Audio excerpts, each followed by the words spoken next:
Humidity can be a tricky one because nobody really agrees on what it should be. Right here is just a little something that tells you about the ideal humidity for incubation. There we go. So you don't want it to get below 25%, and you don't want it to get above 60%. And a lot of places will say somewhere between 45 and 55 is the ideal humidity during incubation. That's during the first 18 days. The last 3 days is actually what you call lockdown. The importance of humidity is to make sure the egg is losing enough moisture.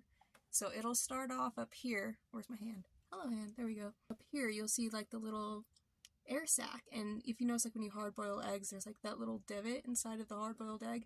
That's because of the egg sac there. And as the egg goes through incubation, it'll slowly start losing moisture, and the air sac will get bigger.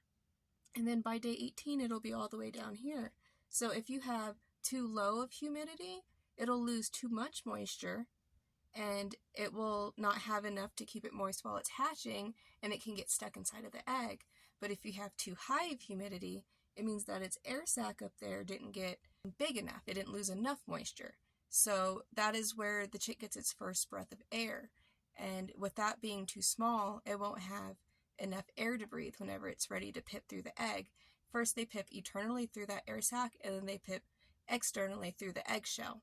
And they usually hatch within 24 hours of that first pip. Another reason why it's important not to have your humidity too high during incubation is because the chicks can drown. If they don't lose enough moisture, there's a lot of fluids left inside. And because of those fluids left inside, whenever they try to go and breathe, they actually drown in the fluids. They breathe in the fluids, and it kills them. So you're going to candle the eggs on day 18. You're going to take out any of them that they're not developing or they died. And then you are going to turn off the turner, and you're going to increase your humidity to about 70 to 80%. And what that does is it keeps the chicks from shrink wrapping. When a chick shrink wraps, it's like that layer of like a membrane, an egg, like whenever you peel a hard-boiled egg, they have that layer you peel off the egg. It's that, basically, and it shrink wraps against them, and it makes it to where they can't get out. That's why you need to make sure that your humidity isn't too low during hatching, because that's also something that can happen. Humidity also depends on where you live. When I lived in Alabama and Florida, I was actually very successful with the dry hatch method, which means you don't add any water during incubation. Some people don't add any at all. I always add some during lockdown. It's just what worked for me. I got 100% hatch rates by doing the dry hatch method during the first 18 days, and then during lockdown putting water in there and increasing my humidity to that 70 to 80%. And with that, in Florida and Alabama, I did great. That hatch method does not work where I live now in New Mexico. Does not work. Cannot use it. So just depending on where you live and how much your relative humidity, it'll determine how much water you actually are adding in during incubation. I would definitely recommend an incubator that tells you how much your humidity is in there. Most of them do come with a hydrometer already in it. However you say that, hydrometer, I say that. But it's also important to kind of just have a second one inside of the incubator that you bought separately.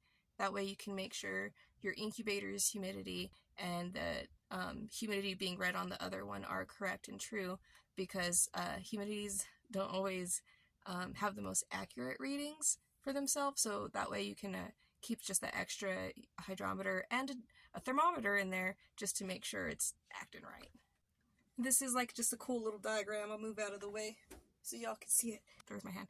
It'll show what the embryos are looking like throughout incubation and throughout the days. And as you can see, like the little air cells start quite small, and then towards the end down here, you can see it's quite big, and then the veins will actually kind of go up here still while the air cell is still going down there. It's really cool. And you can see all the babies moving around.